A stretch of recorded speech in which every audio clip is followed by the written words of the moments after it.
तो क्रोध होने पर सम्मोह मूढ़ भाव हो जाता है और सम्मोह से स्मृति भ्रष्ट हो जाती है और स्मृति भ्रंश होने पर बुद्धि नाश हो जाता है और बुद्धि नाश से व्यक्ति का जीव का पतन हो जाता है।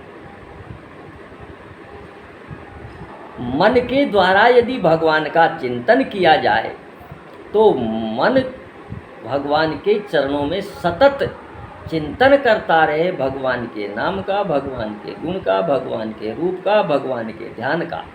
तो भागवत में वर्णन आया है, विषयान ध्यायतश्चित्तं विषयेषु विसज्यते मामनुस्मरतश्चित्तं मय्येव प्रविलीयते। विषयान ध्यायतश्चित्तं विषयेषु विसज्यते। जो पुरुष निरंतर विषय चिंतन किया करता है उसका चित्त विषयों में फंस जाता है। और जो मेरा स्मरण करता है, माम अनुस्मरण चित्तम मय्ये, मेरे में ही प्रविलीयते।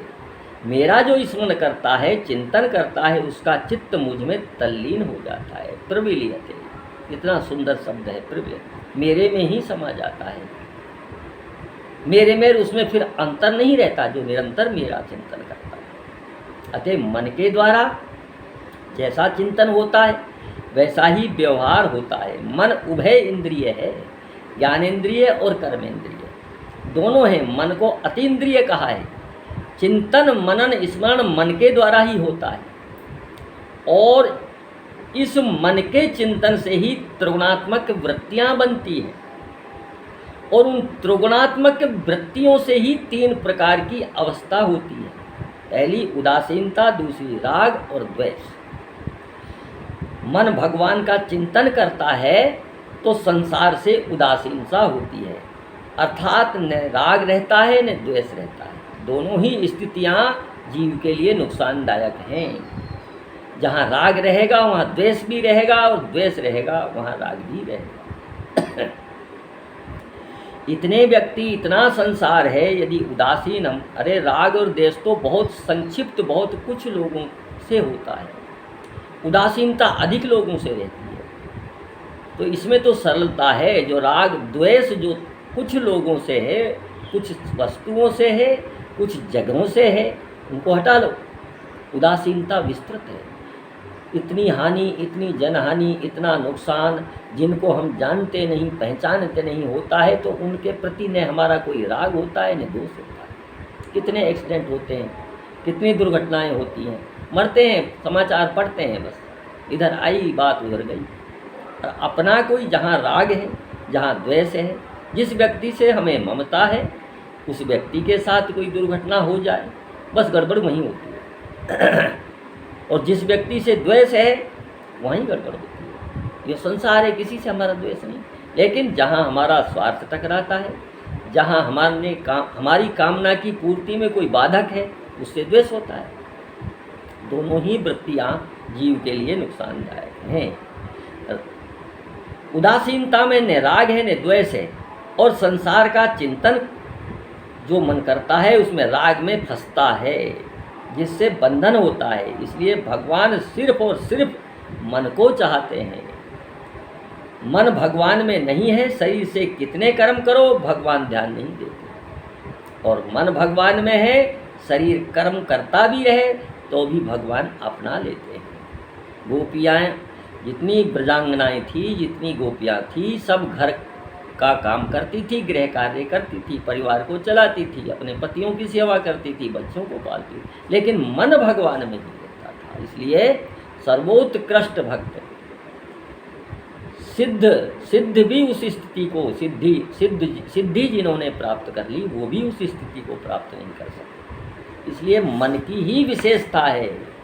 मन का अटैचमेंट, मन का संबंध, मन का जहाँ समर्पण हो गया, मन जहाँ लग गया, चाहे संसार में लगो चाहे भगवान में लगो।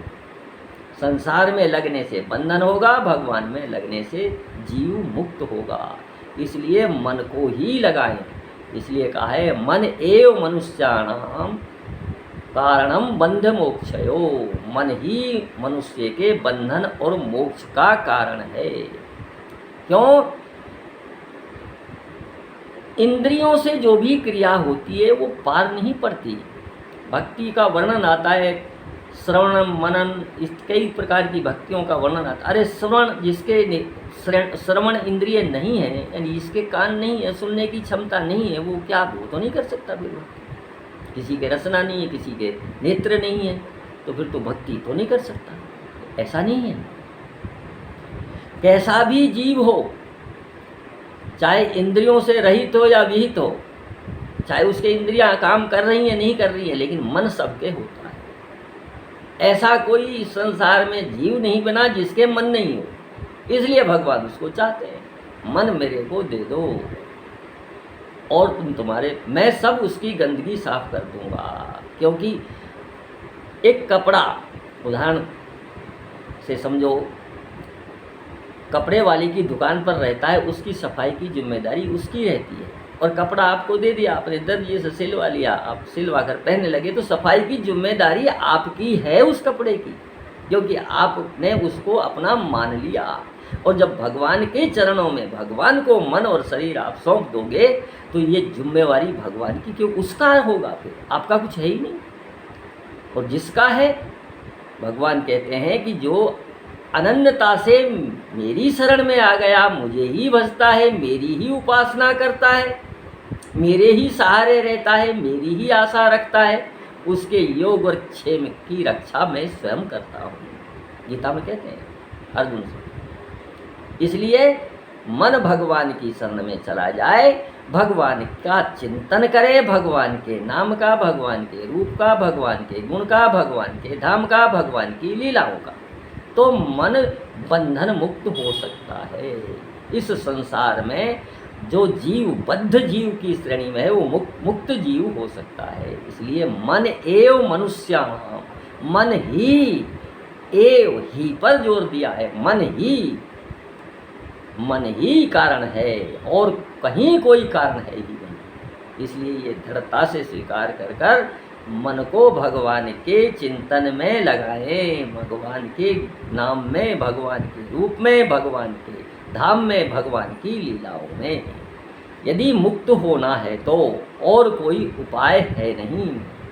बिना भगवान के चरणों में, बिना भगवान को मन समर्पित किए, बिना भगवान का चिंतन किए हुए जीव मुक्त नहीं हो सकता। जय जय सीताराम।